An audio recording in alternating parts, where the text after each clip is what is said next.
서울 지하철 2호선 출구 앞 겨울바람이 칼날처럼 매섭게 불어댑니다. 오후 5시가 막 지났는데 벌써 어둠이 내려앉았습니다. 길거리 사람들은 목도리를 턱까지 끌어올리고 종종 걸음으로 집으로 향하는데 그 와중에 단 한 명, 18살 유나리는 역 출구 모퉁이에서 포장마차를 펼치고 있습니다. 두툼한 패딩 점퍼를 입었지만 손끝은 이미 시렵습니다. 털장갑을 꼈지만 금속 틀을 만질 때마다 차가운 기운이 그대로 전해져요. 하리는 입김을 호호 불며 붕어빵 틀을 닦아내고 반죽통을 꺼내고 가스통 밸브를 돌립니다. 익숙한 동작이지만 오늘따라 손이 더 떨리는 건 추위 때문만은 아닙니다. 주머니 속에 구겨진 종이들이 자꾸만 신경 쓰이거든요. 장학금 신청서, 대학 등록금 고지서, 그리고 병원에서 온 미납 독촉 문자 캡처까지. 하리는 종이들을 주머니 깊숙이 밀어넣으며 한숨을 삼킵니다. 오늘 아침에도 병원에 들렀습니다. 외할머니 장말수는 74세 나이에 신부전과 당뇨를 동시에 앓고 계십니다. 병실 침대에 누워 계시면서도 할인이 오면 돈 걱정하지 말라고 손을 꼭 잡아주시죠. 하지만 현실은 그렇게 따뜻하지 않습니다. 이번 주까지 병원비를 내지 못하면 퇴원을 논의해야 한다는 이야기를 간호사에게 들었어요. 퇴원이라고 해봤자 집에서 제대로 된 치료를 받을 수도 없고 응급 상황이 생기면 어쩌나 하는 두려움만 커집니다. 하리는 고등학교 3학년입니다. 낮에는 학교에서 모의고사를 봅니다. 친구들은 쉬는 시간마다 대학 어디 갈지, 누구랑 만나는지 그런 얘기를 하지만 하린의 머릿속은 온통 다른 계산으로 가득합니다. 오늘 붕어빵 몇 개를 팔아야 병원비 일부라도 낼 수 있을까? 등록금은 포기하고 취업을 해야 하나? 장학금 신청서를 냈지만 경쟁률이 워낙 높아서 떨어질 가능성이 더 크다는 걸 잘 알고 있어요. 그래도 손님 앞에서는 웃어야 합니다. 하리는 붕어빵이 노릇하게 구워지면 오늘 팥 진짜 잘 됐어요. 하나. 더 크게 해드릴게요라며 봉투에 하나를 더 넣어줍니다. 1,000원짜리 2개를 받으면서도 서비스 하나를 더 챙겨주는 건 단골이 생기길 바라는 마음도 있지만 그냥 그렇게라도 누군가에게 따뜻함을 주고 싶은 마음도 있습니다. 자기 자신은 이렇게 힘든데도 남에게 뭔가 더 해주는 게 유일한 위안이 되기도 하거든요. 같은 시각 서울 강남 어딘가에 있는 강인그룹 회장 저택에서는 전혀 다른 풍경이 펼쳐집니다. 58살의 한기석 회장은 저녁 식탁 앞에 앉아 손자 강도윤을 바라보고 있습니다. 9살 도윤은 의자에 앉아 있지만 식탁 위의 음식들을 쳐다보지도 않습니다. 셰프가 정성껏 준비한 스테이크, 샐러드, 수프가 접시마다 담겨 있지만 도윤은 숟가락조차 들지 않습니다. 의사는 이미 진단을 내렸습니다. 심리적 거식증. 엄마인 한서진이 1년 전 세상을 떠난 뒤 도윤은 거의 아무것도 먹지 않게 됐습니다. 처음엔 슬픔 때문이라고 생각했지만 시간이 지나도 나아지지 않았어요. 영양제를 먹이고 죽을 떠먹이고 온갖 치료를 시도했지만 도윤의 입은 꽁꽁 닫혀 있습니다. 한기석은 손자의 점점 마르고 있는 얼굴을 보며 가슴이 무너집니다. 딸도 잃고 이제 손자마저 잃는 건 아닌가 하는 공포가 밤마다 그를 짓누르죠. 저녁 진료를 위해 병원에 가는 길 회장 전용차가 할인의 포장마차 근처 사거리 신호에 걸립니다. 뒷좌석에는 한기석과 도윤이 나란히 앉아 있습니다. 도윤은 창밖도 보지 않고 고개를 푹 숙인 채 무릎만 바라보고 있어요. 그런데 그때 차 안으로 어떤 냄새가 스며듭니다. 고소하고 달콤한 붕어빵 냄새입니다. 도윤이 귀신처럼 고개를 듭니다. 눈동자가 움직이고 창밖을 바라봅니다. 신호등 불빛 아래 작은 포장마차가 보이고 김이 모락모락 피어오르는 붕어빵 틀이 보입니다. 도윤은 한참을 그 풍경을 뚫어지게 보다가 처음으로 입을 엽니다. 할아버지, 저거 먹어보고 싶어요. 한기석은 깜짝 놀라 손자를 봅니다. 1년 만에 처음 듣는 먹고 싶다는 말입니다. 운전기사도 백미러로 도윤을 보며 눈이 동그래집니다. 한기석은 잠시 망설이다가 고개를 끄덕입니다. 그래, 사줄게. 차 세우자. 차가 천천히 포장마차 옆에 섭니다. 도윤은 차문이 열리자마자 쭈뼛거리며 혼자 걸어갑니다. 경호원이 따라가려 하지만 한기석이 손짓으로 막습니다. 저 아이가 스스로 무언가를 원하는 게 얼마만인지 모르니까 그냥 지켜보고 싶었어요. 하리는 작은 손님이 다가오는 걸 보고 환하게 웃습니다. 어서 와요. 몇 개 드릴까요? 도윤은 주머니에서 2,000원을 꺼냅니다. 손이 떨려서 동전 몇 개가 바닥에 떨어집니다. 하리는 재빨리 몸을 숙여 동전을 주워주고 도윤의 손을 가볍게 감싸며 돈을 정확하게 세어줍니다. 춥지? 손 시리겠다. 따뜻한 거 먹으면 좀 나아질 거야. 하린의 목소리는 부드럽고 따뜻합니다. 도윤은 그 순간 털모자 사이로 보이는 하린의 눈, 코, 입을 뚫어지게 바라봅니다. 뭔가 익숙한 느낌이 듭니다. 엄마 사진에서 본 것 같기도 하고 거울에서 본 자기 얼굴 같기도 하고. 도윤은 붕어빵 봉투를 받으면서 조심스럽게 말합니다. 누나, 나랑 얼굴이 똑같이 생겼네요. 하리는 웃으며 대답합니다. 어머, 너가 더 예쁘게 생겼는데? 농담처럼 넘기지만 사실 하린도 이 아이 얼굴이 묘하게 낯익다는 생각이 듭니다. 하지만 깊이 생각할 시간이 없어요. 뒤에 다른 손님들이 기다리고 있거든요. 도윤은 차로 돌아가면서 붕어빵을 한 입 베어 물습니다. 그 순간 도윤의 얼굴이 확 밝아집니다. 맛있어요. 작은 목소리지만 분명한 감탄입니다. 옆에서 지켜보던 운전기사는 눈시울이 붉어집니다. 한기석도 손자의 그 표정을 보며 가슴 한구석이 따뜻해지는 걸 느낍니다. 차가 출발하는데도 도윤은 계속 뒤를 돌아봅니다.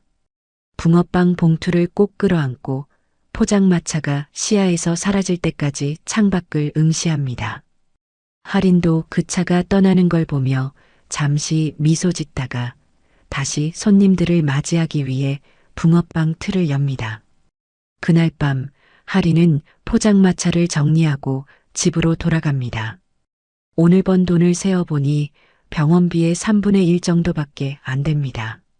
한숨이 나오지만 그래도 그 꼬마가 맛있게 먹던 얼굴을 떠올리면 조금 위안이 됩니다.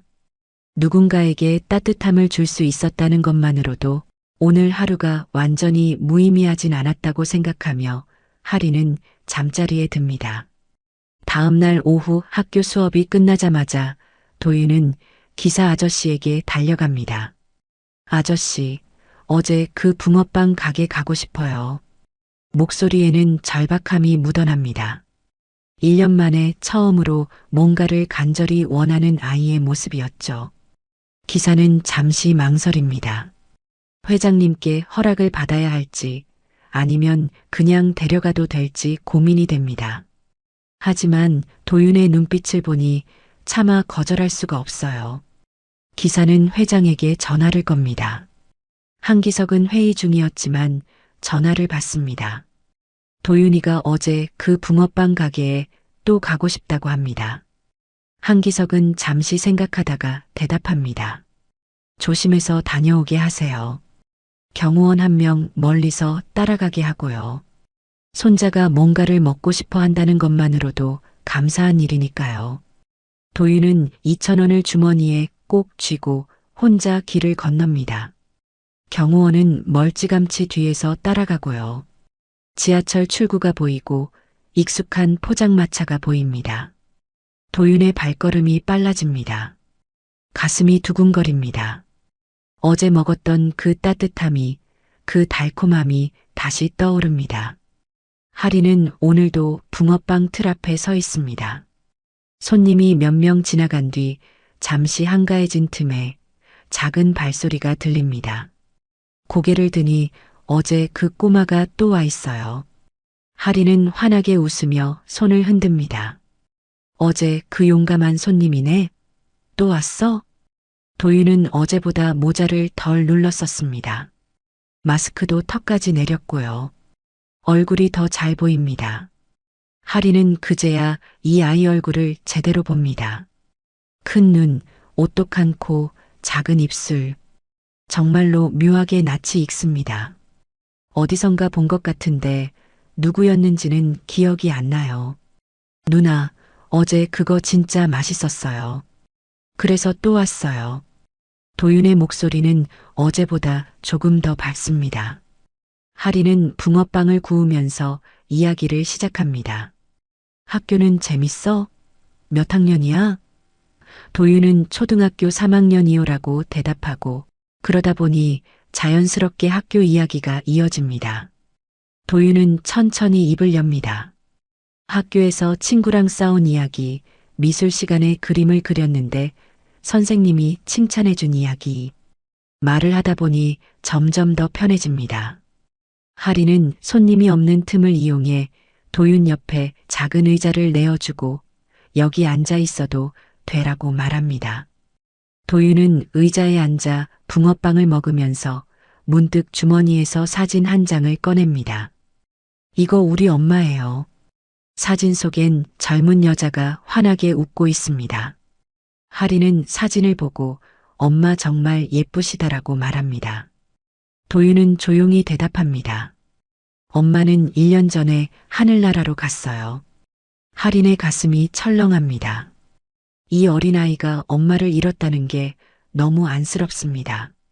하린은 잠시 망설이다가 조심스럽게 말합니다. 누나도 엄마 일찍 잃었어. 그래서 할머니랑 둘이 살아. 도윤은 고개를 들어 하린을 봅니다. 같은 아픔을 가진 사람을 만난 것 같은 느낌이 듭니다. 둘은 서로 모르는 사이지만 엄마 없는 아이라는 공통분모 위에서 묘한 유대감이 생깁니다. 도윤은 더 이상 외롭지 않은 것 같습니다. 하린도 이 작은 아이에게서 과거의 자신을 봅니다. 엄마가 보고 싶을 때는 어떻게 해요? 도윤이 묻습니다. 하린은 잠시 생각하다가 대답합니다. 누나는 엄마 사진을 보고 엄마가 좋아하던 노래를 들어. 그러면 엄마가 옆에 있는 것 같거든. 도윤은 고개를 끄덕입니다. 그리고 한참을 가만히 앉아 있다가 붕어빵을 다 먹고 일어납니다. 누나, 내일도 와도 돼요? 하리는 웃으며 대답합니다. 물론이지. 언제든 와. 도윤은 차로 돌아가면서 기분이 한결 가볍습니다. 집에 돌아온 도윤은 저녁 식탁에 앉습니다. 한기석은 손자가 자리에 앉은 것만으로도 놀랍습니다. 며칠 전까지만 해도 식탁에 앉는 것조차 거부했으니까요.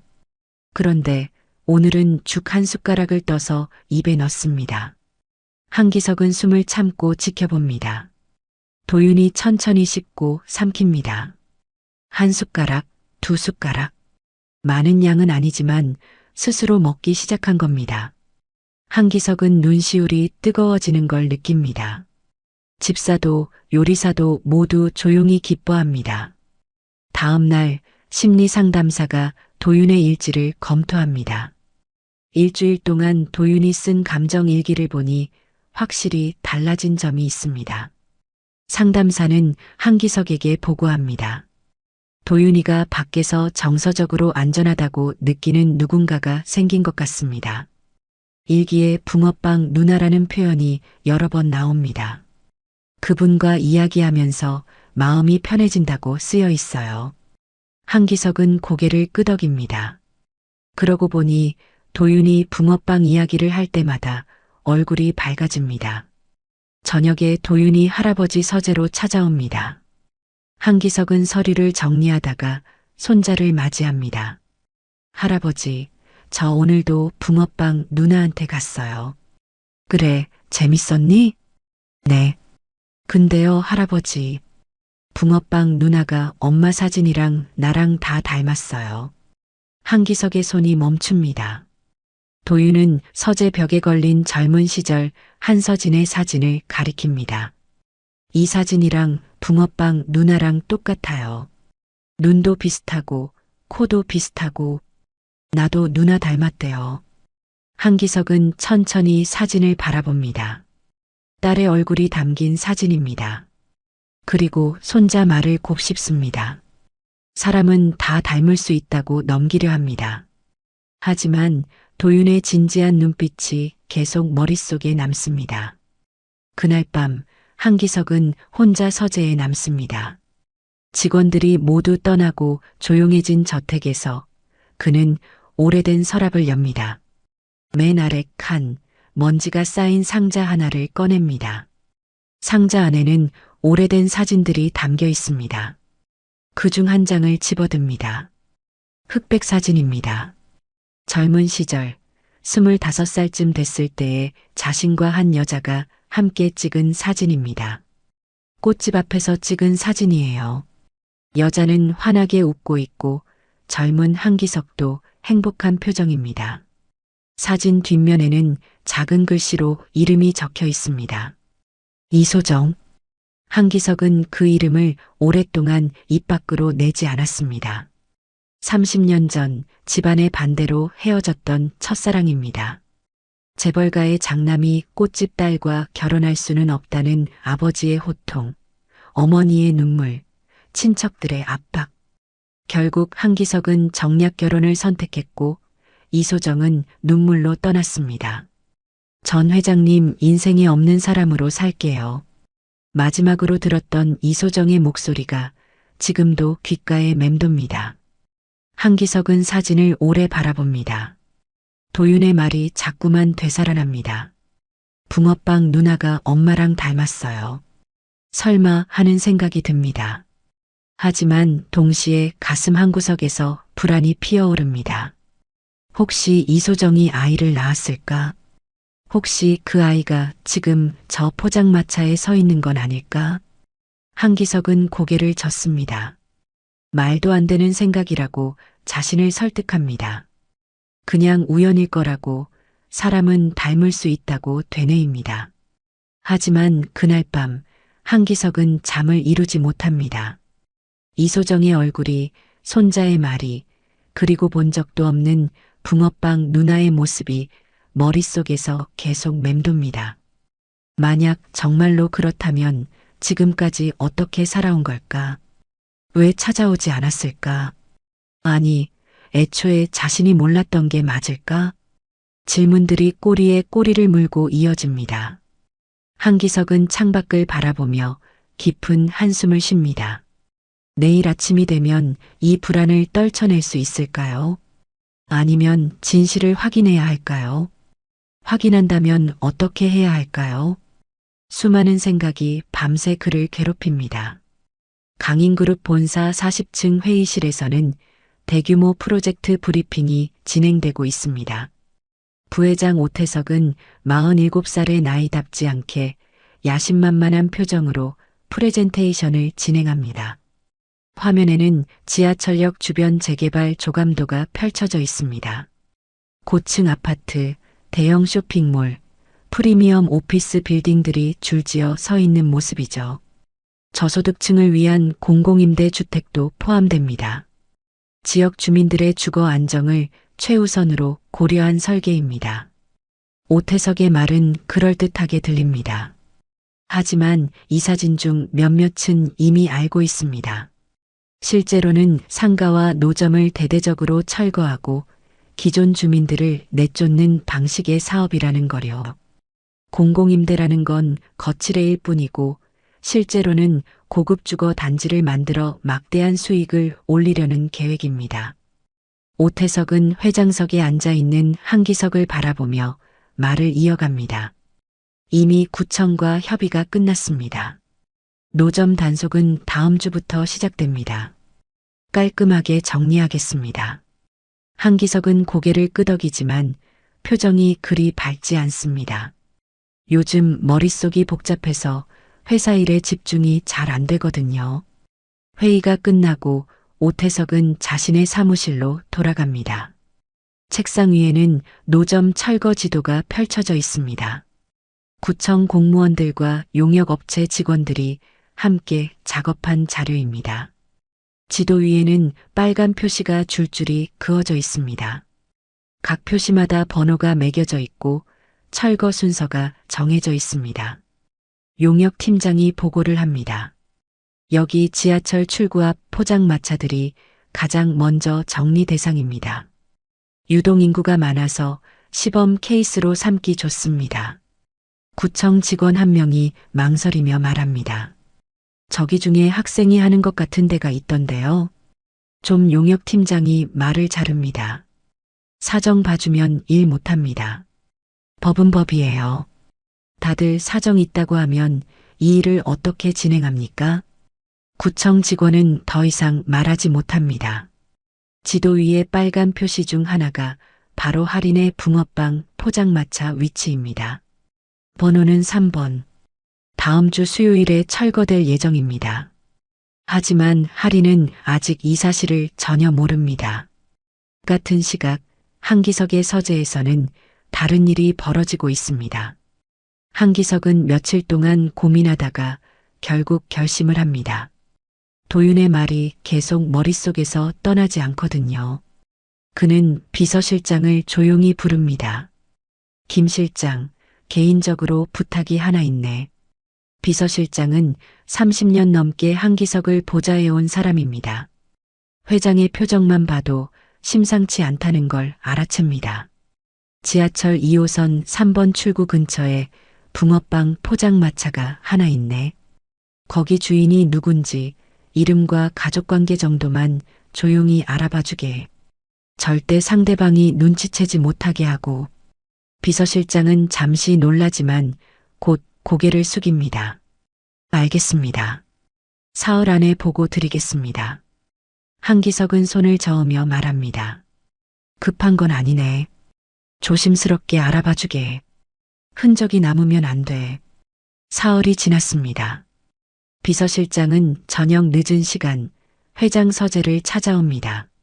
손에는 얇은 서류 봉투가 들려 있습니다. 한기석은 책을 덮고 비서실장을 맞이합니다. 앉게. 비서실장은 조심스럽게 봉투를 건넵니다. 조용히 알아봤습니다. 구청 주민등록과 자료와 병원 기록을 확인했습니다. 한기석은 봉투를 받아 천천히 엽니다. 손이 미세하게 떨립니다. 첫 장을 펼칩니다. 신상 정보가 적혀 있습니다. 이름 윤아린, 나이 18세, 현 주소 서울시 관악구, 가족 외할머니 장말순, 74세, 외할머니 병력 신부전, 당뇨, 현재 입원 치료 중. 한기석은 천천히 다음 장으로 넘깁니다.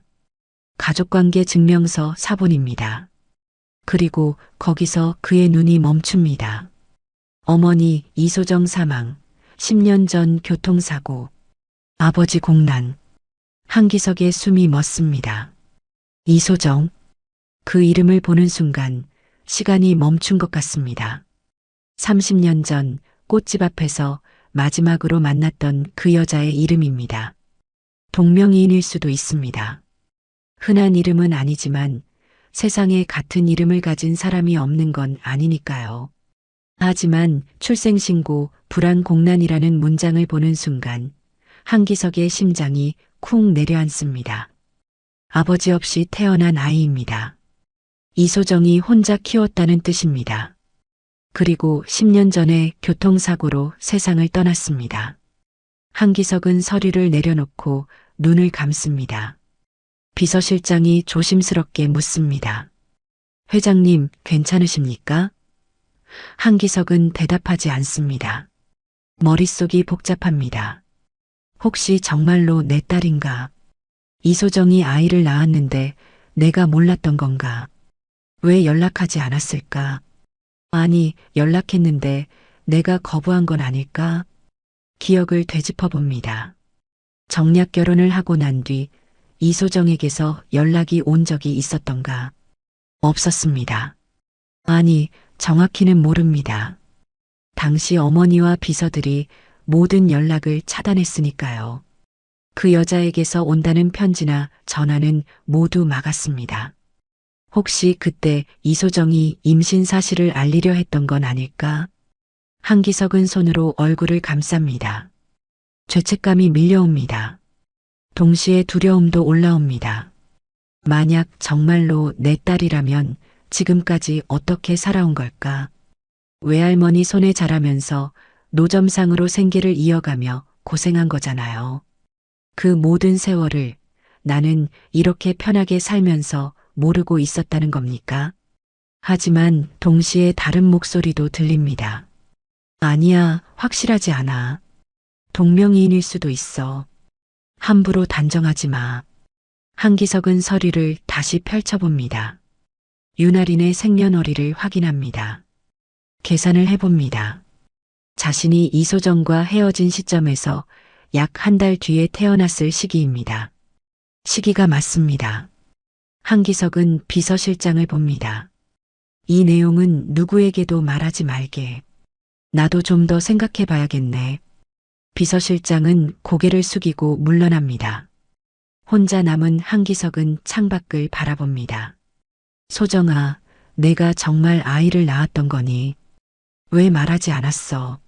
아니, 말했는데 내가 못 들은 건가? 그는 결심합니다. 직접 보기 전까지 함부로 단정하지 말자. 다만 최소한 해는 끼치지 말아야 한다. 만약 정말 내 딸이라면 더 이상 고생하게 둘 수는 없다. 그런데 한기석이 모르는 사실이 하나 있습니다.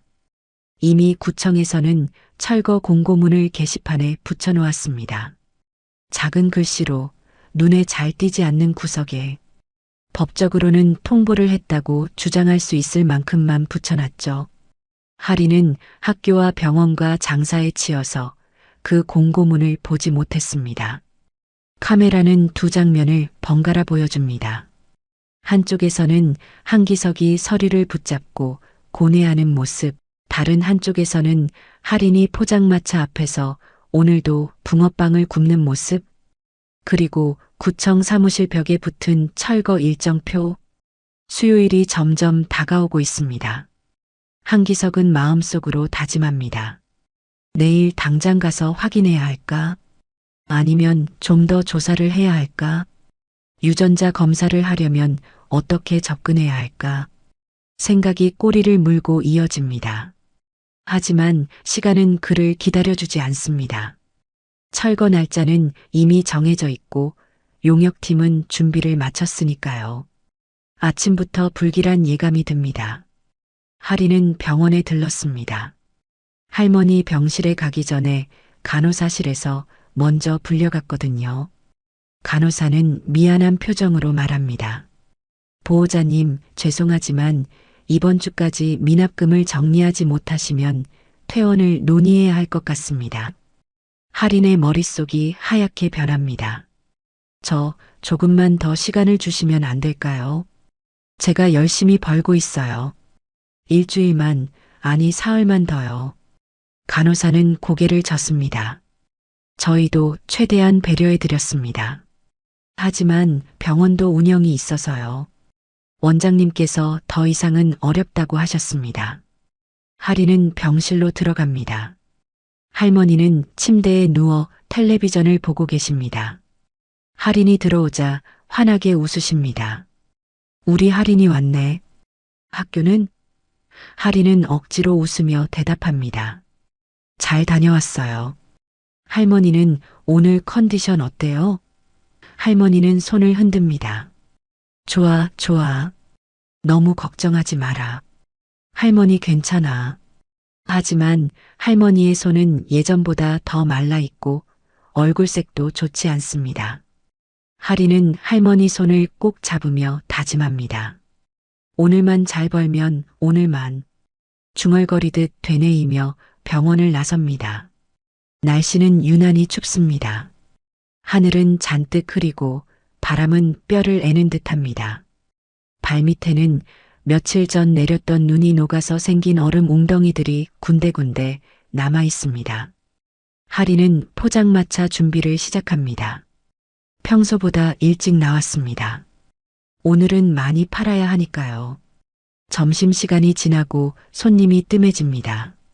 하리는 붕어빵 틀을 닦으며 다음 손님을 기다립니다. 그때 골목 저편에서 큰 차량 소리가 들립니다. 구청 차량입니다. 그 뒤로 용역 트럭도 따라옵니다. 하리는 이상한 예감에 고개를 듭니다. 구청 직원 2명과 용역 팀원 4, 5명이 내립니다. 그중 한 명이 확성기를 들고 외칩니다. 불법 노점상 철거 나왔습니다. 해당 구역 노점 운영자는 즉시 정리하시기 바랍니다. 하린의 가슴이 철렁합니다. 주변에 다른 노점들도 몇 개 있는데 용역 직원들이 하나씩 다가가기 시작합니다. 하린의 포장마차 앞에도 한 명이 섭니다. 여기도 정리 대상입니다. 지금 바로 치워주세요. 하린은 당황해서 말합니다. 저 통보 못 받았는데요. 잠깐만요. 오늘만 장사하고 제가 바로 정리할게요. 내일부터는 안 나올게요. 구청 직원이 서류를 꺼내며 말합니다. 공고는 일주일 전에 나갔습니다. 게시판에 붙여놨고요. 하리는 황급히 말합니다. 저 그거 못 봤어요. 정말 몰랐어요. 제발 오늘만 좀 해주세요. 할머니 병원비 내야 해요. 용역 팀장이 짜증 섞인 목소리로 끼어듭니다. 다들 사정 있어요. 아가씨만 힘든 줄 알아요? 원칙대로 합니다. 빨리 비키세요. 하리는 포장마차 앞을 막아서며 애원합니다. 제발요, 이게 저희 할머니 병원비예요. 제가 가진 건 이거밖에 없어요. 제발 이것만은. 하지만 용역 직원들은 들은 척도 하지 않습니다.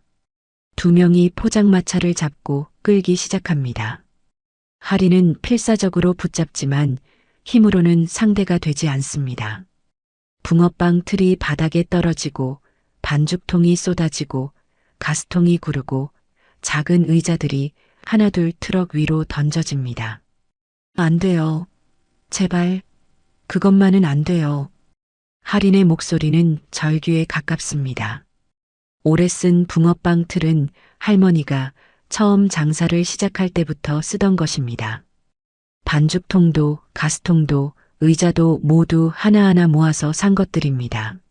하린의 전 재산이자 생계수단이자 유일한 희망입니다. 하린은 트럭 앞을 막아섭니다. 제발요, 다시는 안 할게요. 그러니까 제발 이것만 돌려주세요. 제발요. 눈물이 흐릅니다. 목이 메입니다. 덩치 큰 용역 직원이 다가와 하린의 어깨를 잡습니다. 비켜라. 일 방해하지 말고. 하린이 뿌리치려 하지만 힘이 붙입니다. 용역 직원은 짜증이 난 듯 아 진짜라고 중얼거리며 하린의 어깨를 세게 밉니다. 하린은 중심을 잃고 뒤로 넘어집니다. 순간적으로 손을 뻗지만 잡을 게 없습니다. 몸이 공중으로 떠오르는 것 같다가 등과 엉덩이가 차갑고 딱딱한 무언가에 처박힙니다. 얼음 웅덩이입니다. 며칠 전 눈이 녹아서 생긴 흙과 물이 섞인 웅덩이의 하린이 그대로 넘어진 겁니다. 차가운 물이 패딩 안으로 스며듭니다. 등이 젖고 엉덩이가 젖고 손바닥이 진흙투성이가 됩니다. 하리는 순간 숨이 멎습니다. 추위보다 충격이 더 큽니다. 주변 사람들이 어머 저거 너무한 거 아니야 하고 웅성거리지만 아무도 직접 나서지는 않습니다. 용역 직원들은 신경도 쓰지 않고 계속 포장마차를 트럭에 싣습니다. 구청 직원은 난처한 표정을 짓지만 말리지는 않습니다. 그때 쾅 하는 소리가 들립니다. 하리는 고개를 듭니다. 트럭 바닥에 붕어빵 틀이 던져졌습니다. 쇳소리가 울리고 틀이 바닥에 부딪히며 한쪽이 갈라집니다. 할인의 심장이 멈춥니다. 그 소리를 듣는 순간 세상이 무너지는 것 같습니다. 할인은 얼음물 속에서 떨리는 손으로 몸을 일으킵니다. 온몸이 젖어 있고 추위에 떨립니다. 하지만 그보다 더 급한 건 붕어빵 틀입니다. 할인은 비틀거리며 트럭으로 다가가 갈라진 틀 조각을 집어듭니다. 이거라도 용접하면 다시 쓸 수 있을지도. 작은 목소리로 중얼거리며 틀 조각을 하나하나 주워 담습니다. 손은 떨리고 눈물은 계속 흐르고 입술은 파랗게 질려 있습니다. 하지만 멈출 수가 없습니다. 이게 전부니까요. 이것 없이는 내일을 살 수가 없으니까요. 바로 그 순간 근처 빌딩에서 미팅을 마치고 나오던 한기석의 차가 그 장면을 지나갑니다. 한기석은 창밖을 무심코 보다가 눈에 익은 장면을 발견합니다. 포장마차, 철거 트럭, 그리고 흙탕물 속에 넘어져 있는 한 소녀. 잠깐 차 세워. 운전기사가 급하게 브레이크를 밟습니다. 한기석은 창문을 내리고 자세히 봅니다. 젖은 패딩, 진흙 묻은 손, 갈라진 붕어빵 틀을 주워 담는 모습. 그 소녀가 고개를 드는 순간 한기석의 숨이 멎습니다. 도윤이 말했던 그 얼굴입니다. 털모자 사이로 보이는 눈매, 코, 입술. 사진으로만 봤던 이소정의 얼굴과 너무나 닮은 얼굴입니다. 그리고 지금 그 아이는 흙탕물 속에서 부서진 틀을 주우며 울고 있습니다. 비서가 조심스럽게 말합니다. 회장님, 그냥 가시죠. 위험합니다. 저런 일은 구청 관할이고요. 한기석은 대답하지 않습니다. 손이 떨립니다. 가슴이 뜁니다. 머릿속에서 수많은 생각이 스쳐 지나갑니다. 저 아이가 정말 내 딸이라면, 내가 몰랐던 내 딸이 저렇게 무너지고 있다면, 30년 전 이소정을 지키지 못했던 것처럼 또다시 모른 척하고 지나가야 하는가. 한기석은 차문을 엽니다. 비서가 놀라서 말립니다. 회장님, 하지만 한기석은 이미 차에서 내렸습니다. 구두를 신은 발로 포장마차 현장을 향해 걸어갑니다. 용역 직원들은 여전히 짐을 싣고 있습니다. 한기석의 목소리가 울려 퍼집니다.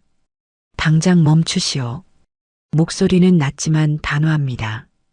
58년 인생 동안 수많은 회의를, 협상을, 전쟁 같은 경영 현장을 헤쳐온 사람의 목소리입니다. 용역 팀장이 돌아봅니다. 누구시죠? 비서가 명함을 건넵니다. 용역 팀장이 명함을 받아보는 순간 얼굴이 하얗게 변합니다. 강인그룹 한기석 회장님. 구청 직원들도 황급히 다가와 명함을 확인하고 경직됩니다. 이 재개발 프로젝트를 주도하는 회사의 회장이 직접 나타난 겁니다. 지금 하는 철거, 여기 이 아이 것만 즉시 중단하십시오. 용역 팀장이 말을 더듬습니다. 저희는 구청 지시에 따라서. 한기석이 말을 자릅니다. 내가 중단하라고 했습니다. 이미 싫은 것도 다시 내려놓으시오. 지금 당장. 용역 직원들은 황급히 짐을 내립니다. 구청 직원들은 어쩔 줄 몰라 하며 서로 눈치만 봅니다. 강인그룹 회장이 직접 나섰는데 감히 거역할 수 있는 사람이 없습니다. 한기석은 천천히 할인에게 다가갑니다. 할인은 여전히 바닥에 주저앉아 갈라진 붕어빵 틀 조각을 모으고 있습니다. 한기석은 할인 앞에 멈춰섭니다. 말이 잘 나오지 않습니다. 목이 메입니다. 가까이서 보니 더욱 확실합니다. 이소정의 눈매, 코선, 입술 모양이 그대로 살아있습니다. 20대 초반 이소정이 꽃집 앞에서 웃던 그 얼굴입니다. 한기석은 떨리는 목소리로 말을 겁니다. 학생. 할인은 고개를 듭니다. 눈물로 범벅이 된 얼굴입니다. 한기석은 가슴이 무너지는 걸 느낍니다. 하지만 지금은 확인해야 합니다. 반드시 확인해야 합니다. 미안하지만 모자를 잠깐 벗어줄 수 있겠습니까? 하리는 이해할 수 없다는 표정으로 한기석을 봅니다. 하지만 이 사람이 자신을 도와준 사람이라는 건 알 수 있습니다. 하리는 떨리는 손으로 털모자를 벗습니다. 젖은 머리카락이 드러나고 이마가 보이고 얼굴 전체가 드러납니다. 한기석은 숨을 깊이 들이마십니다. 의심의 여지가 없습니다. 이 아이는 이소정의 딸입니다. 그리고 출생신고 불안이 공란이라는 건 아버지가 없다는 뜻입니다. 한기석은 마지막 확인을 위해 묻습니다. 혹시 어머니 성함이 이소정입니까? 할인의 눈이 커집니다. 얼어붙은 표정으로 대답합니다. 네, 맞아요. 근데 그걸 어떻게 아세요? 한기석은 더 이상 말을 잇지 못합니다. 확실합니다. 이 아이는 자신의 딸입니다. 30년 동안 몰랐던 이소정이 혼자 낳아서 키웠던 딸입니다. 한기석은 코트를 벗어 할인의 어깨에 둘러줍니다. 고급 캐시미어 코트가 진흙 묻은 패딩 위에 걸칩니다. 지금은 말로 설명하기 어렵습니다. 일단 병원부터 가야겠습니다. 이렇게 젖은 상태로 있으면 큰일 납니다. 할인은 혼란스럽습니다. 이 사람이 누구인지, 왜 엄마 이름을 아는지, 왜 자신을 도와주는지 아무것도 이해가 되지 않습니다. 하지만 지금 거부할 힘도 없고 갈 곳도 없습니다. 한기석은 비서에게 지시합니다. 최대한 조용히 우리 병원 응급실로 모셔라. 그리고 여기 있는 물건들 전부 회수해서 안전하게 보관하게. 차 안에서 하리는 계속 떨고 있습니다. 추위 때문이기도 하지만 충격 때문이기도 합니다. 한기석은 히터를 최대로 틀고 담요를 건네줍니다. 포장마차는 걱정하지 마세요. 제가 책임지겠습니다. 그건 나중에 이야기하고 지금은 내 몸부터 챙겨야 합니다. 하리는 작은 목소리로 묻습니다. 저를 왜 도와주시는 거예요? 한기석은 대답하지 못합니다. 뭐라고 설명해야 할까요? 내가 내 딸일지도 모른다고 말해야 할까요? 아직은 아닙니다. 확실해지기 전까지는 함부로 말할 수 없습니다. 나중에 천천히 설명하겠습니다. 지금은 그냥 믿어주세요. 병원에 도착합니다. 응급실 의사가 할인을 진찰합니다. 저체온증 초기 증상이 있지만 다행히 심각하지는 않습니다. 따뜻한 물로 샤워를 하고 깨끗한 옷으로 갈아입습니다. 병원에서 준비한 편안한 옷입니다. 할인은 거울을 봅니다. 낯선 자신의 모습입니다. 한기석은 병실에서 기다립니다. 할인이 들어오자 자리를 권합니다. 둘은 마주 앉습니다. 긴 침묵이 흐릅니다. 한기석이 먼저 입을 엽니다. 너의 어머니 이소정 씨에 대해 조금만 얘기해 주겠니? 할인은 경계심과 슬픔이 섞인 눈으로 한기석을 봅니다. 이 사람은 엄마를 알고 있습니다. 어떻게 알고 있는 걸까요? 할인은 천천히 말을 시작합니다. 엄마는 제가 10살 때 교통사고로 돌아가셨어요. 그 전까지는 엄마랑 외할머니랑 셋이서 살았고요. 엄마는 식당에서 일하셨어요. 아침부터 밤늦게까지 일하셨죠. 저한테는 항상 웃으면서 괜찮다고 행복하다고 말씀하셨는데 가끔 혼자 우시는 걸 봤어요. 한기석의 가슴이 찢어집니다. 이소정이 혼자 아이를 키우며 얼마나 힘들었을까? 왜 자신에게 연락하지 않았을까? 아니, 연락했는데 자신이 받지 못한 건 아닐까? 아버지에 대해서는 들은 적 있니? 할인은 고개를 젓습니다. 한 번도요. 엄마는 아빠 얘기를 절대 안 하셨어요. 제가 물어봐도 나중에 크면 알려줄게라고만 하셨죠. 근데 그 나중이 오기 전에 돌아가셨어요. 한기석은 눈을 감습니다. 화면이 천천히 과거로 전환됩니다. 30년 전 젊은 한기석의 모습이 보입니다. 25살 아버지가 운영하던 회사를 막 물려받기 직전입니다. 한기석은 대학로 근처를 걷고 있습니다. 작은 꽃집 앞에서 발걸음이 멈춥니다. 유리창 너머로 한 여자가 꽃을 정리하고 있습니다. 20쯤 돼 보이는 여자입니다. 환하게 웃으며 손님에게 꽃을 건네는 모습이 아름답습니다. 한기석은 넋을 잃고 바라봅니다. 그날부터 한기석은 매일 그 꽃집을 찾습니다. 처음엔 꽃을 사는 척하다가 나중엔 이소정과 이야기를 나눕니다. 이소정은 순수하고 따뜻한 사람입니다. 돈이나 지위에 관심이 없고 그냥 꽃을 좋아하고 사람을 좋아하는 사람입니다. 둘은 사랑에 빠집니다. 한기석은 이소정에게 청혼합니다. 나랑 결혼해줘. 평생 행복하게 해줄게. 이소정은 행복한 표정으로 고개를 끄덕입니다. 하지만 그 행복은 오래가지 못합니다. 한기석의 아버지가 알게 됩니다. 재벌가의 장남이 꽃집 딸과 결혼한다는 걸 절대 용납할 수 없습니다. 어머니는 눈물로 호소합니다. 내가 그 여자와 결혼하면 집안이 망한다. 이미 정해진 혼처가 있잖니. 친척들도 모두 반대합니다. 한기석은 버티려 합니다. 하지만 압박은 점점 심해집니다. 회사 경영권 박탈, 가족과의 단절, 재산 상속 포기, 모든 걸 각오하면 됩니다. 하지만 젊은 한기석은 그만한 용기가 없었습니다. 결국 무릎을 꿇습니다. 마지막으로 이소정을 만납니다. 한강 다리 위입니다. 이소정은 한기석의 표정만 봐도 알 수 있습니다. 그는 자신을 선택하지 않았다는 걸요. 이소정은 웃으며 말합니다. 괜찮아요. 회장님 입장도 이해해요. 전 회장님 인생에 없는 사람으로 살게요. 그게 마지막이었습니다. 이소정은 돌아서서 걸어갑니다. 한기석은 그 뒷모습을 바라보며 손을 뻗지 못합니다. 결국 정략 결혼을 합니다. 회사를 물려받고 딸 한서진을 낳고 성공한 기업인으로 살아갑니다. 하지만 가슴 한구석은 늘 비어 있었습니다. 화면은 다시 한서진의 이야기로 넘어갑니다. 한기석의 딸 한서진은 아버지가 원하는 대로 자랍니다.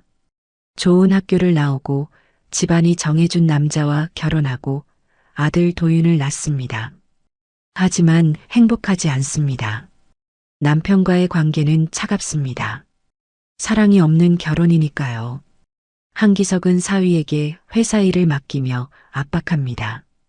성과를 내라, 실적을 올리라, 더 잘해라.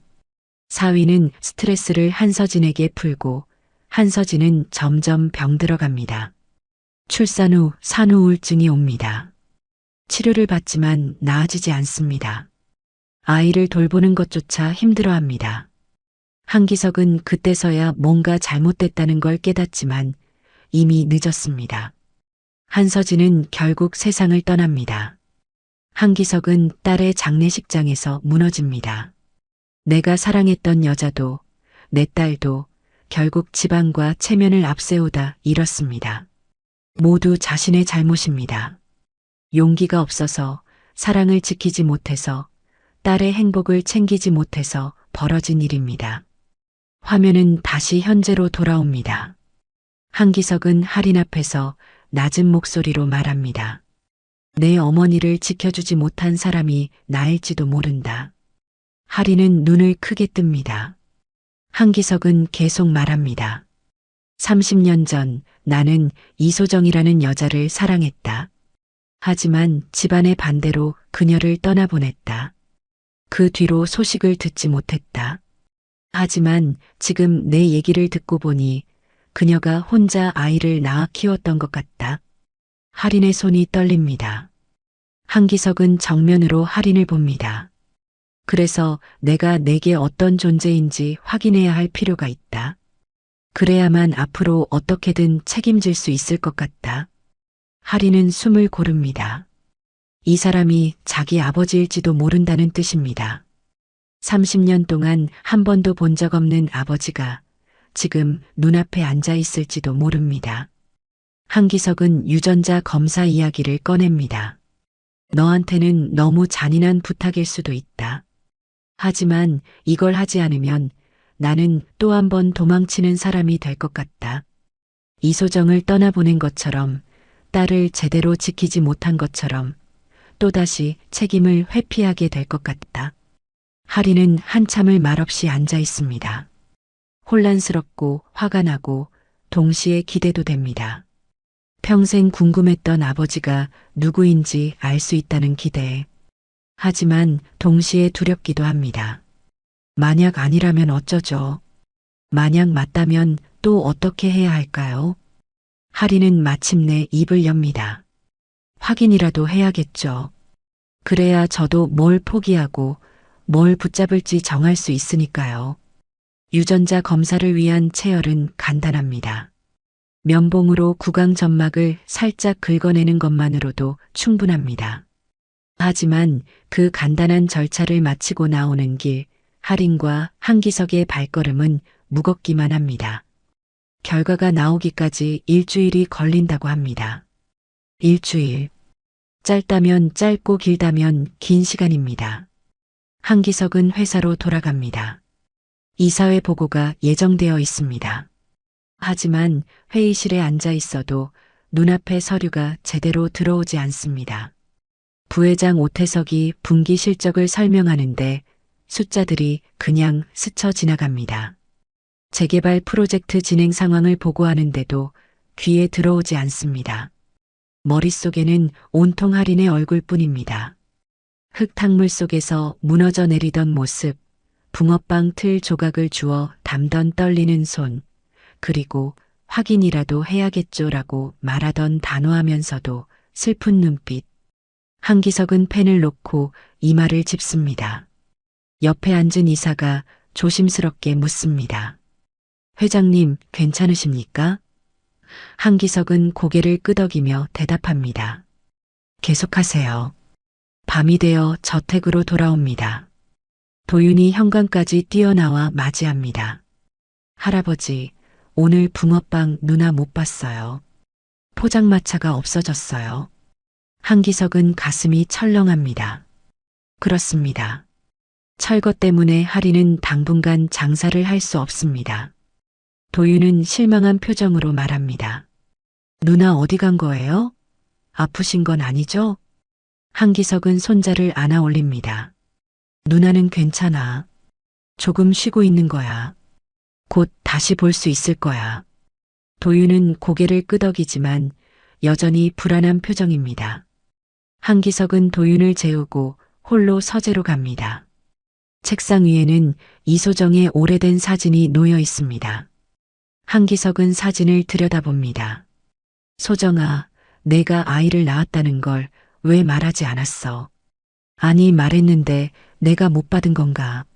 만약 알았다면, 만약 그때 용기를 냈다면 너와 할인이는 이렇게 고생하지 않았을 텐데.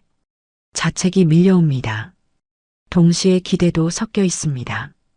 만약 검사 결과가 부녀 관계로 나온다면 이제라도 할인을 지킬 수 있습니다. 학비도 생활비도 할머니 병원비도 모두 해결해 줄 수 있습니다. 늦었지만 아버지로서 책임을 질 수 있습니다. 하지만 동시에 두렵기도 합니다. 만약 아니라면 어떻게 하죠? 그냥 우연이었다면, 이 모든 게 착각이었다면 어쩌죠? 한기석은 창밖을 바라보며 밤을 지새웁니다. 서울의 야경이 반짝이지만 그의 마음은 어둡기만 합니다. 같은 시각 할인은 병원 근처 작은 고시원에 누워 있습니다.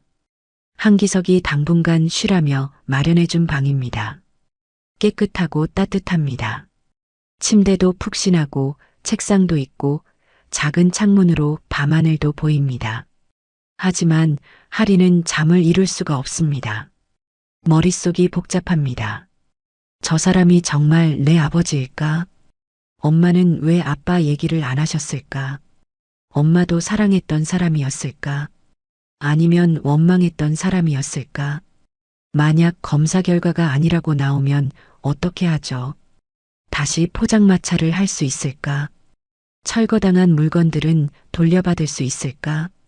하리는 베개를 껴안고 엄마를 떠올립니다. 엄마는 항상 웃었습니다. 힘들어도 지쳐도 돈이 없어도 할인 앞에서는 웃었습니다. 우리 할인이가 있어서 엄마는 행복해라고 말했습니다. 하지만 가끔 밤에 혼자 우는 소리를 들었습니다. 어린 할인은 왜 우는지 몰랐습니다. 지금 생각해보면 엄마는 아빠가 그리웠던 걸까요? 일주일이 흘러갑니다. 한기석에게는 가장 긴 일주일입니다. 회사 일이 손에 잡히지 않습니다. 집에서도 편히 쉬지 못합니다. 밥맛이 없고 잠도 제대로 못 잡니다. 비서실장이 걱정스러운 표정으로 묻습니다. 회장님, 건강검진을 받아보시는 게 어떻겠습니까? 한기석은 손을 저으며 대답합니다. 괜찮네. 그냥 좀 피곤할 뿐이야. 할인에게도 긴 일주일입니다. 고시원에 있으면서 할머니 병실을 매일 찾아갑니다. 한기석이 이미 병원비를 정리했다는 걸 뒤늦게 알았습니다. 간호사가 보호자분 병원비 전액 납부하셨어요 라고 말했을 때 할인은 어떻게 반응해야 할지 몰랐습니다. 고마우면서도 복잡합니다. 저 사람이 아버지라서 도와주는 건지 아니면 그냥 착한 사람이어서 도와주는 건지 알 수가 없습니다. 할머니는 할인의 표정이 평소와 다르다는 걸 눈치챕니다. 무슨 일 있니? 할인은 고개를 젓습니다. 아무것도 아니에요. 할머니는 그냥 편히 쉬세요. 할머니에게는 아직 말할 수 없습니다. 검사 결과가 나오기 전까지는 함부로 희망을 주고 싶지 않습니다. 드디어 일주일이 지났습니다. 병원에서 연락이 옵니다. 검사 결과가 나왔습니다. 내일 오전 10시에 진료실로 오시면 됩니다. 한기석은 전화를 끊고 깊은 숨을 쉽니다. 내일이면 모든 게 확실해집니다. 할인에게도 같은 연락이 갑니다. 할인은 휴대폰을 꼭 쥐고 창밖을 바라봅니다. 다음 날 아침 병원 진료실 앞에서 할인과 한기석이 마주칩니다. 둘 다 일찍 왔습니다. 잠을 설쳐서 새벽부터 준비했습니다. 서로 눈인사를 나누고 진료실 문을 엽니다. 의사가 맞이합니다. 앉으세요. 책상 위에는 하얀 봉투가 놓여 있습니다. 그냥 평범한 어사봉투입니다. 하지만 그 안에 담긴 내용이 두 사람의 인생을 바꿀 것입니다. 의사는 조심스럽게 말합니다. 결과를 확인하셨으면 합니다. 제가 자리를 비워드릴까요? 한기석은 고개를 젓습니다. 괜찮습니다. 의사가 봉투를 건넵니다. 한기석과 할인은 동시에 봉투를 바라봅니다. 둘 다 손을 뻗지 못합니다. 시간이 멈춘 것 같습니다. 결국 할인이 먼저 말합니다. 제가 볼게요. 떨리는 손으로 봉투를 집어듭니다. 천천히 뜯습니다. 안에서 종이 한 장을 꺼냅니다. 종이를 펼칩니다. 맨 위에 글자가 보입니다. 할인의 목소리가 떨립니다. 부녀관계 확률 99.99%. 숫자가 찍혀 있습니다. 의심의 여지가 없습니다. 한기석은 종이를 자신의 손으로 다시 확인합니다. 같은 문장입니다. 부녀관계 99.99%. 거의 100%입니다. 확실합니다. 한기석은 종이를 들고 있던 손이 떨립니다. 그대로 의자에 주저앉습니다. 얼굴을 두 손으로 감쌉니다. 58년 인생 처음으로 남들 앞에서 목 놓아옵니다. 소리가 새어나옵니다. 소정아, 미안하다. 할인아, 미안하다. 같은 말을 반복합니다. 의사는 조용히 자리를 비켜줍니다. 진료실에는 한기석과 할인만 남습니다. 한기석은 계속 웁니다. 널 버리려고 한 적은 없지만 모른 채 살아온 것도 버린 거나 다름없다. 할인도 눈물이 납니다. 평생 궁금했던 아버지가 눈앞에 있습니다. 그리고 그 아버지는 지금 무너져 내리고 있습니다. 하리는 어떤 감정인지 정확히 모르겠습니다.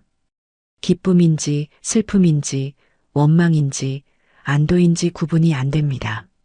모든 감정이 한꺼번에 밀려옵니다. 한기석은 한참 만에 고개를 듭니다. 눈이 빨갛게 충혈되어 있습니다. 너도 내 엄마도 할머니도 나 때문에 너무 고생했다.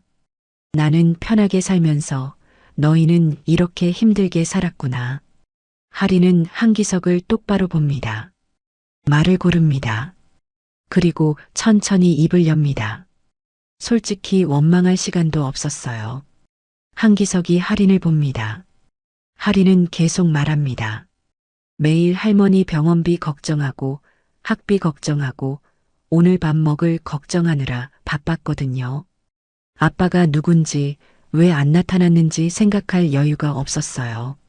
한기석의 가슴이 더 아픕니다. 하리는 잠시 멈췄다가 다시 말합니다. 근데 지금이라도 알았으니까 앞으로 어떻게 하실지는 회장님 몫이겠죠. 그리고 아주 작게 덧붙입니다. 저에겐 아빠가 없었거든요. 앞으로라도 어떤 아빠가 될지는 저도 보고 싶어요. 한기석은 하린의 손을 잡습니다. 늦었지만 지금부터라도 제대로 된 아버지가 되겠다. 내가 더 이상 혼자 힘들지 않도록 내가 할 수 있는 모든 걸 하겠다. 병원을 나와 한기석은 즉시 법무팀에 연락합니다. 하린을 내 혼외 자녀로 조용히 인정하고 법적 보호 체계를 세워라. 유산, 후견, 학비 모든 것을 정리하라. 법무팀장이 대답합니다. 알겠습니다. 언론 공개는 어떻게 하시겠습니까? 한기석은 잠시 생각합니다. 공개하지 않는다. 가족 내부의 일로 정리한다. 하린이가 원하면 나중에 공개할 수도 있지만 지금은 아니다. 법적 정리가 끝나고 며칠 뒤 한기석은 하린과 함께 병원을 찾습니다. 할머니가 계신 병실입니다. 복도를 걸어가는 동안 한기석의 발걸음은 무겁습니다. 이소정의 어머니를 만나는 겁니다. 자신 때문에 딸이 고생했고 손녀까지 힘들게 키워야 했던 그분을 만나는 겁니다. 뭐라고 말해야 할까요? 어떤 말로 사과를 시작해야 할까요? 병실 문을 엽니다.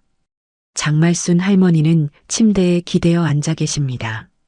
예전보다 건강이 많이 회복됐지만 여전히 얼굴은 수척합니다. 하린이 먼저 들어가며 말합니다. 할머니, 손님 오셨어요. 할머니는 고개를 돌립니다. 정장을 입은 남자가 서 있습니다.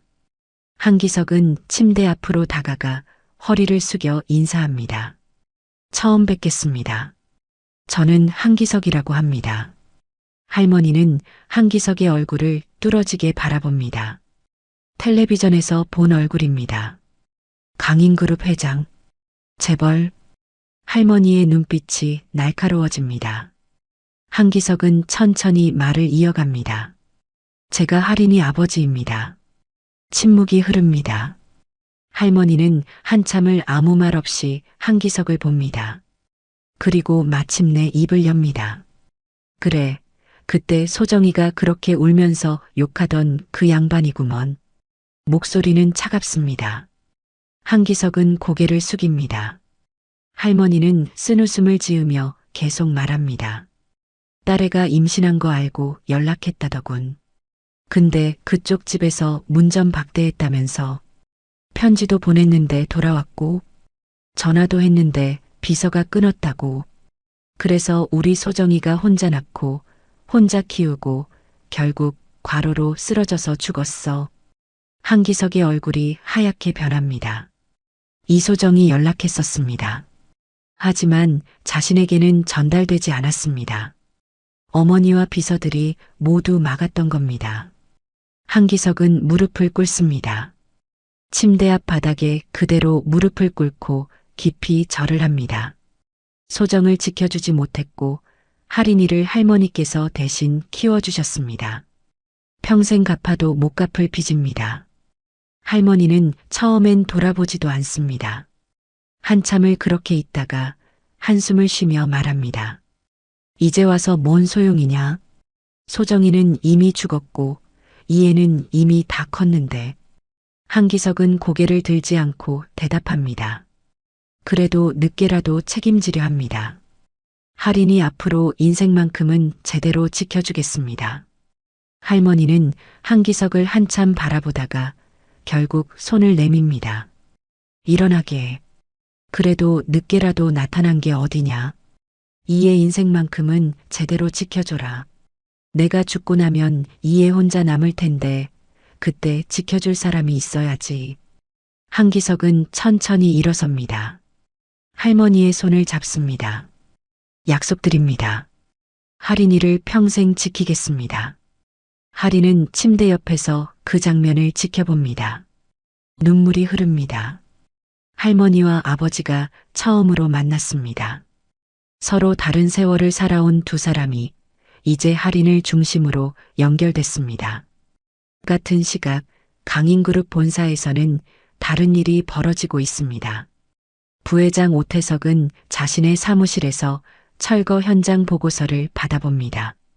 노점 철거 작업 중 회장님이 직접 개입했다는 내용입니다.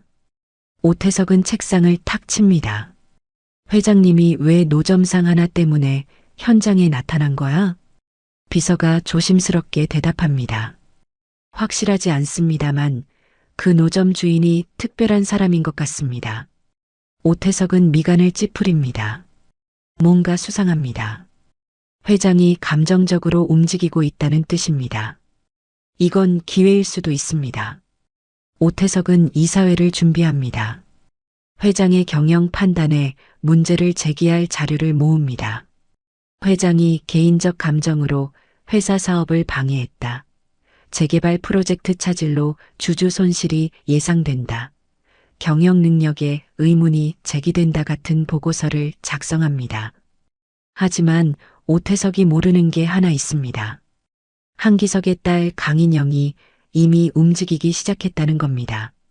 35살의 강인영은 회사 기획실장입니다. 아버지의 최근 행동이 평소와 다르다는 걸 눈치챘습니다. 그리고 오태석이 뭔가 준비하고 있다는 것도 알아챘습니다.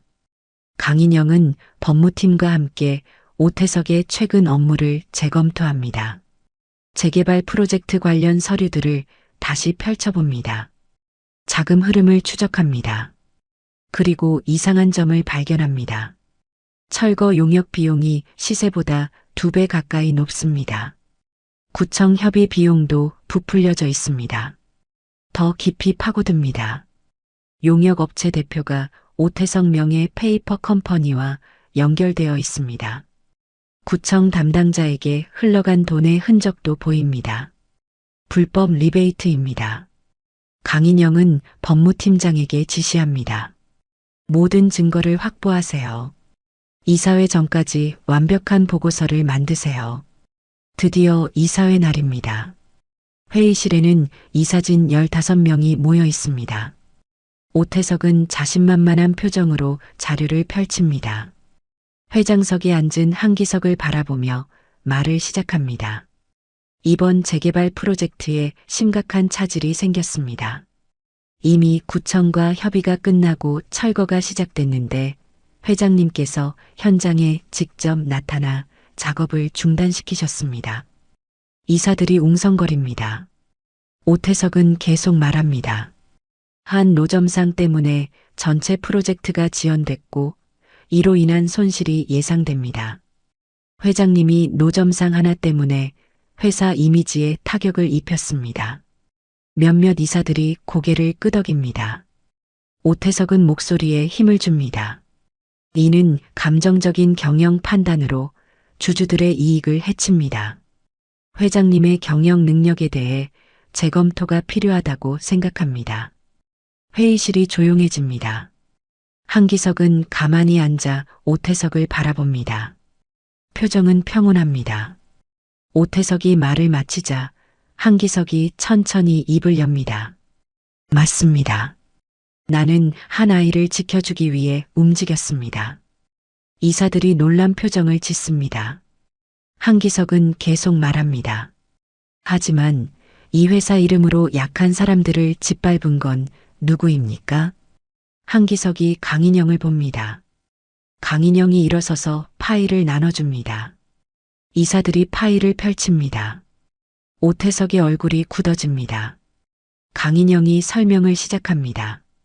재개발 프로젝트 과정에서 오태석 부회장 명의의 페이퍼 컴퍼니로 자금이 흘러갔습니다. 용역 비용을 부풀려 차액을 개인 계좌로 빼돌렸고 구청 담당자에게 불법 리베이트를 제공했습니다. 증거 자료가 화면에 뜹니다. 계좌 이체 내역, 페이퍼 컴퍼니, 등기부, 녹취록까지 모든 게 준비돼 있습니다. 강인영은 더 말을 잇습니다. 또한 철거 과정에서 노점 상인들에게 협박과 폭력을 지시한 정황도 있습니다. 이는 명백한 배임과 횡령입니다. 이사들이 웅성거립니다. 오태석은 얼굴이 새하얗게 질립니다. 이건 조작입니다. 누명입니다. 한기석이 손을 들어 조용히 시킵니다. 증거는 명백합니다. 법무팀이 3개월 동안 조사한 결과입니다. 오 부회장, 당신은 회사 돈을 빼돌리고 약한 사람들을 짓밟고 그걸 회사 이익이라고 포장했습니다. 한기석은 이 사진을 돌아보며 말합니다. 저는 한 아이를 지켰을 뿐입니다. 하지만 이 사람은 수십 명의 생계를 짓밟았습니다. 누가 더 회사에 피해를 줬습니까? 이사회는 만장일치로 결정합니다. 오태석 부회장 해임, 형사고발. 오태석은 경호원들에게 이끌려 회의실을 나갑니다. 마지막까지 소리를 지르지만 아무도 듣지 않습니다. 이틀 뒤 한기석은 기자회견을 엽니다. 본사 대강당에 기자들이 모여듭니다. 한기석은 단상에 서서 발표를 시작합니다. 강인그룹은 재개발 사업의 방향을 전면 수정하겠습니다. 기자들이 펜을 듭니다. 한기석은 계속 말합니다. 더 이상 약자를 밀어내는 방식으로 성장하지 않겠습니다. 노점 상인들에게 합법적인 장터와 교육 기회를 제공하겠습니다. 기존 주민들의 주거권을 최대한 보장하겠습니다. 기자 한 명이 질문합니다. 수익성이 떨어지지 않습니까? 한기석은 고개를 끄덕입니다. 단기적으로는 그럴 수 있습니다. 하지만 장기적으로는 더 건강한 성장입니다. 사람을 짓밟고 세운 건물은 결국 무너집니다. 그리고 한기석은 새로운 발표를 합니다. 오늘 소정말순 장학재단 설립을 발표합니다. 화면에 재단 로고가 뜹니다. 한기석은 설명을 이어갑니다. 어려운 환경의 청소년들을 지원하는 재단입니다. 노점이나 야간 노동을 하며 공부를 포기하지 않는 청년들을 돕겠습니다. 학비뿐 아니라 생활비, 가족 의료비까지 지원하겠습니다. 기자들이 재단 이름의 의미를 묻습니다. 한기석은 잠시 망설이다가 대답합니다. 제게 소중했던 분들의 이름입니다.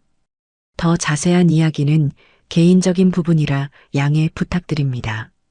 일주일 뒤 재단 내부 행사가 열립니다. 언론에는 공개하지 않은 작은 행사입니다. 회사 임원진과 재단 관계자들만 모였습니다. 한기석은 단상에서 첫 장학생을 소개합니다. 이 재단의 첫 번째 장학생을 소개합니다. 할인이 단상으로 올라옵니다. 깨끗한 정장을 입었습니다. 머리를 단정하게 묶었습니다. 한기석은 할인을 보며 말합니다. 이 학생은 고등학교 3학년 재학 중이며 할머니를 모시고 노점 장사를 하며 학업을 이어왔습니다. 앞으로 이 재단이 이 학생의 대학 진학과 미래를 전폭 지원하겠습니다. 박수가 터집니다. 회사 임원들은 모두 알고 있습니다. 저 학생이 회장에 숨겨졌던 딸이라는 것을요. 공식적으로는 말하지 않지만 내부에서는 다 아는 사실입니다. 하리는 긴장한 표정으로 인사합니다. 열심히 공부하겠습니다. 감사합니다. 행사가 끝나고 한기석과 하리는 함께 걸어 나옵니다. 복도를 걸으며 한기석이 말합니다. 부담스럽지? 하리는 고개를 저으며 대답합니다. 괜찮아요. 이제 적응해야죠. 한기석은 미소 짓습니다. 천천히 하면 돼. 너한테는 시간이 있어. 시간이 흘렀습니다. 1년하고도 반이 지났습니다. 계절이 4번 바뀌고 하린의 삶도 완전히 달라졌습니다. 고등학교를 졸업한 하린은 제과제빵 전공으로 대학에 입학했습니다. 어릴 적부터 붕어빵을 만들며 꿈꿨던 길입니다. 언젠가 자기만의 빵집을 열고 싶다는 소박한 꿈이었죠. 대학 실습실에서 하린은 밀가루 반죽을 치대고 있습니다. 손끝에서 느껴지는 반죽의 탄력이 좋습니다. 오븐에서는 방금 구운 크루아상 냄새가 퍼집니다. 교수님이 다가와 하린의 작품을 살펴봅니다. 좋아요. 결이 잘 살았네요. 손맛이 있어요. 하린은 웃으며 고개를 숙입니다. 예전 같았으면 상상도 못했을 일입니다. 제대로 된 학교에서 좋은 재료로 마음껏 공부할 수 있다는 게요. 방학이 되면 하린은 재단에서 운영하는 프로그램에 참여합니다. 같은 처지의 청소년들을 만나고 자신의 이야기를 나누고 그들에게 희망을 전합니다. 저도 여러분처럼 힘들었어요. 하지만 포기하지 않으면 길이 열려요. 하린의 말에는 진심이 담겨 있습니다. 거짓으로 위로하는 게 아니라 직접 겪은 사람만이 할 수 있는 진짜 격려입니다. 병원에서는 장말순 할머니가 많이 회복하셨습니다. 완전히 건강해진 건 아니지만 예전처럼 위독한 상태는 아닙니다. 휠체어를 타고 병원 정원을 산책할 수 있을 정도입니다. 하린이 주말마다 찾아오면 할머니는 환하게 웃으십니다. 우리 하린이가 왔네. 학교는 재밌니? 예전처럼 돈 걱정, 병원비 걱정을 하지 않아도 됩니다. 할머니도 하린도 이제는 조금 숨을 쉴 수 있게 됐습니다. 강인그룹 회장 저택의 저녁 식탁 풍경도 달라졌습니다. 큰 테이블에 하린과 도윤이 나란히 앉습니다. 한기석도 상석에 앉아 있습니다.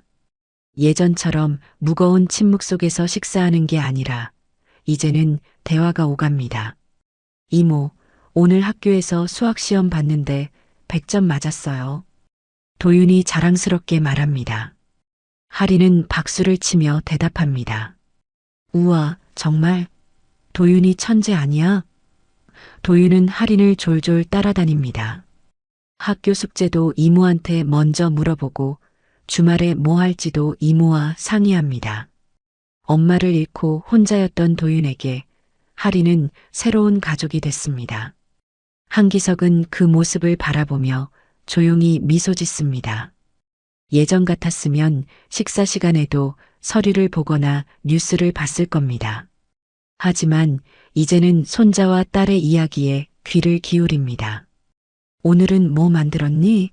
하린에게 묻습니다. 오늘은 바게트 만들었어요.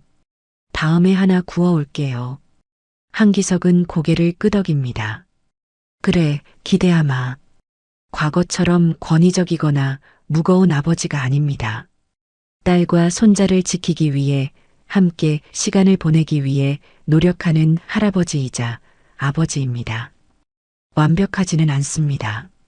아직도 서툴고 어색한 순간들이 있습니다. 하지만 중요한 건 노력하고 있다는 겁니다. 겨울이 다시 왔습니다.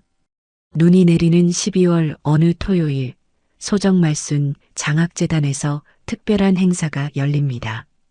청년 푸드트럭 프로젝트의 첫 출범식입니다. 재단에서 지원받는 청년들이 직접 푸드트럭을 운영하며 경험을 쌓는 프로그램입니다. 그리고 오늘은 그 첫 행사로 보호소 아이들과 노인시설에 무료 간식을 나누는 날입니다. 넓은 공터에 여러 대의 푸드트럭이 줄지어 서 있습니다. 그 중 하나가 바로 하린의 붕어빵 푸드트럭입니다. 예전 포장마차와는 다릅니다. 깨끗하고 현대적인 디자인입니다. 위생시설도 완벽하고 정식 허가도 받았습니다. 하지만 붕어빵 틀만은 예전 것을 용접해서 고친 겁니다. 갈라졌던 그 틀을 장인에게 맡겨 완벽하게 수리했습니다. 하리는 푸드트럭 안에서 반죽을 준비합니다. 팥소도 직접 만들었습니다.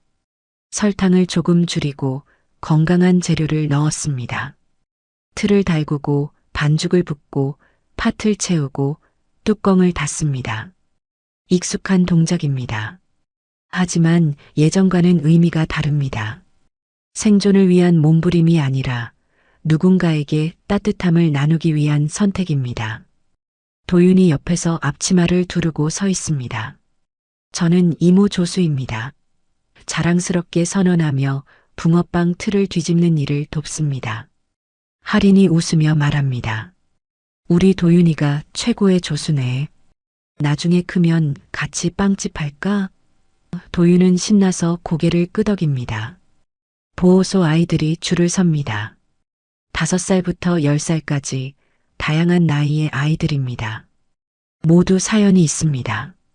부모를 잃었거나 버려졌거나 학대받았거나. 하리는 그 아이들을 보며 과거의 자신을 봅니다. 혼자였던 시절, 아무도 도와주지 않을 것 같았던 그때의 자신을요. 누나 2개요. 한 아이가 손을 번쩍 듭니다. 하리는 따뜻하게 웃으며 붕어빵 3개를 봉투에 담아줍니다. 2개 달라고 했는데 3개 줄게. 친구들이랑 나눠 먹어. 아이는 환하게 웃으며 받아갑니다. 저는 크림이요. 다른 아이가 소리칩니다. 저는 슈크림이요. 또 다른 아이가 외칩니다. 하리는 아이들 한 명 한 명과 눈을 맞춥니다. 이름을 물어보고 몇 살인지 물어보고 오늘 뭐 했는지 물어봅니다. 그냥 붕어빵을 건네주는 게 아니라 관심을 보여줍니다. 누군가 자신을 신경 써준다는 느낌을 주고 싶습니다. 하린도 그런 관심이 필요했던 아이였으니까요. 노인시설에서 오신 어르신들도 한쪽에 자리를 잡고 계십니다. 할머니, 할아버지들이 손주처럼 어린 하린을 보며 미소 짓습니다. 아가, 고맙다. 이런 걸 공짜로 나눠주다니.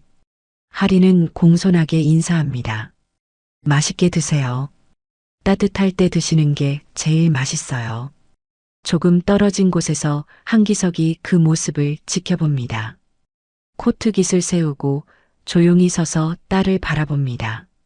비서가 옆에 서 있지만 한기석은 말이 없습니다.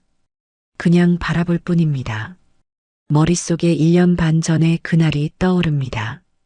흙탕물 속에서 무너져 내리던 할인의 모습, 갈라진 붕어빵 틀을 주워 담던 떨리는 손, 울음 섞인 목소리로 제발이라고 애원하던 그 장면. 한기석의 가슴이 다시 아려옵니다. 그때의 자신은 너무 늦게 왔습니다. 이미 하리는 혼자서 너무 많은 고통을 겪은 뒤였습니다. 하지만 지금은 다릅니다. 지금 눈앞에 하리는 웃고 있습니다. 아이들에게 붕어빵을 건네주며 어르신들과 이야기를 나누며 도윤과 장난치며 웃고 있습니다. 더 이상 생존을 위해 싸우는 게 아니라 누군가를 돕기 위해 선택한 시간입니다. 한기석은 혼잣말처럼 중얼거립니다. 이제야 겨울이 끝난 것 같구나. 비서는 그 말을 듣지 못한 척합니다. 한기석의 눈가가 촉촉해집니다. 50대 후반의 재벌 회장이 푸드트럭 행사장에서 눈물을 글썽이는 모습은 어울리지 않을지도 모릅니다. 하지만 한기석은 개의치 않습니다. 이건 한 아버지가 딸을 위해 흘리는 눈물이니까요. 해가 지고 행사가 끝납니다. 푸드트럭들이 하나둘 정리되고 아이들과 어르신들도 돌아갑니다. 하린과 도윤은 함께 트럭을 청소합니다. 한기석이 다가와 묻습니다. 힘들지 않았니? 하린은 고개를 젓습니다. 아니요. 정말 좋았어요. 아이들이 행복해하는 걸 보니까 저도 행복했어요. 집으로 돌아오는 길 차 안에서 도윤은 피곤해서 잠들어 버립니다. 하린도 창밖을 보며 잠잠합니다. 한기석이 조심스럽게 묻습니다. 내 엄마 생각 많이 나지? 하리는 고개를 끄덕입니다. 네. 오늘 특히 많이 생각났어요. 엄마도 이렇게 누군가를 도와주는 걸 좋아하셨거든요. 저택에 도착해 도윤을 재우고 하리는 자기 방으로 갑니다. 예전 고시원 방과는 비교할 수 없을 만큼 넓고 편안한 방입니다. 하지만 하리는 사치스럽게 꾸미지 않았습니다.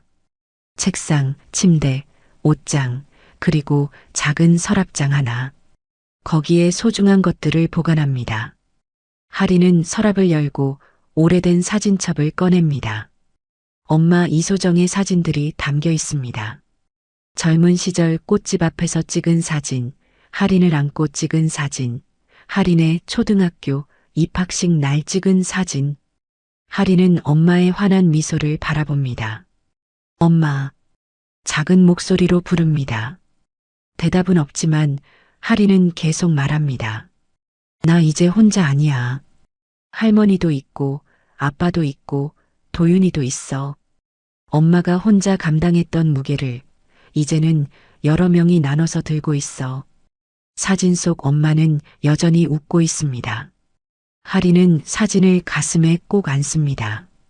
엄마가 못 받은 사과랑 미안함이 나한테 너무 많이 왔어. 아빠가 계속 미안하다고 하시거든. 근데 있잖아. 이제는 괜찮아. 엄마도 나도 이제는 괜찮을 것 같아. 하린의 눈에서 눈물이 흐릅니다. 하지만 슬픈 눈물은 아닙니다.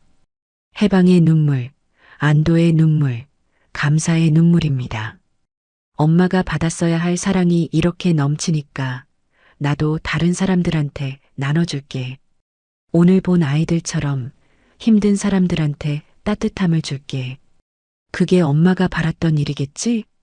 하리는 사진을 다시 서랍에 넣습니다. 그리고 창밖을 봅니다. 눈이 내립니다. 하얀 눈송이들이 조용히 내려앉습니다. 겨울이지만 더 이상 춥지 않습니다. 이제는 따뜻한 곳이 있고 돌아갈 집이 있고 함께 있을 사람들이 있으니까요. 다음 주 토요일 다시 푸드트럭 행사가 열립니다. 이번에는 다른 지역 보호소입니다. 하리는 아침 일찍 트럭을 준비합니다. 도윤도 따라 나섭니다. 이모, 저 오늘 붕어빵 진짜 많이 뒤집을 거예요. 하리는 웃으며 도윤의 머리를 쓰다듬습니다. 트럭 앞에 아이들이 모여듭니다. 하리는 능숙하게 붕어빵을 굽고 도윤은 봉투를 나눠줍니다. 그때 한 아이가 하린의 얼굴을 뚫어지게 봅니다. 그리고 도윤과 하린을 번갈아 보며 말합니다. 누나랑 남동생이 되게 닮았어요. 하린은 웃으며 대답합니다. 응, 우리 가족이거든. 도윤도 웃으며 고개를 끄덕입니다. 그리고 하린을 올려다보며 조용히 말합니다. 이모, 우리 진짜 닮았죠? 예전 그 겨울밤 처음 만났을 때 했던 말과 똑같습니다. 하지만 이제는 의미가 다릅니다. 놀라움이 아니라 안도, 낯설미 아니라 친숙함, 두려움이 아니라 기쁨이 담긴 말입니다. 도윤은 미소 지으며 덧붙입니다. 근데 이젠 그게 좋아요. 좋은 사람 닮은 거니까. 하린의 눈에 눈물이 맺힙니다. 하지만 참습니다. 아이들 앞에서 울 수는 없으니까요. 대신 웃으며 대답합니다. 그래, 우리 서로 닮았어. 그리고 그게 정말 좋아. 카메라는 천천히 뒤로 물러납니다. 붕어빵 김이 모락모락 피어오르는 푸드트럭, 그 앞에 서서 웃고 있는 하린과 도윤, 그리고 멀리서 그 모습을 지켜보는 한기석의 뒷모습. 눈은 계속 내리지만 더 이상 차갑지 않습니다. 겨울은 끝나가고 있고 새로운 봄이 곧 올 것입니다. 닮은 얼굴들이 이제는 저주가 아니라 축복입니다. 서로를 이어주는 끈이고 함께 살아갈 이유이고 사랑의 증거입니다. 붕어빵 한 개로 시작된 인연이 이제는 한 가족을 만들었습니다. 그리고 그 가족은 또 다른 이들에게 따뜻함을 나누며 살아갈 것입니다. 화면이 서서히 어두워지고 붕어빵 굽는 소리와 아이들의 웃음소리만 남습니다. 이야기는 여기서 끝나지만 할인과 도윤과 한기석의 삶은 계속됩니다. 더 나은 내일을, 더 따뜻한 겨울을 함께 만들어가며 살아갈 것입니다.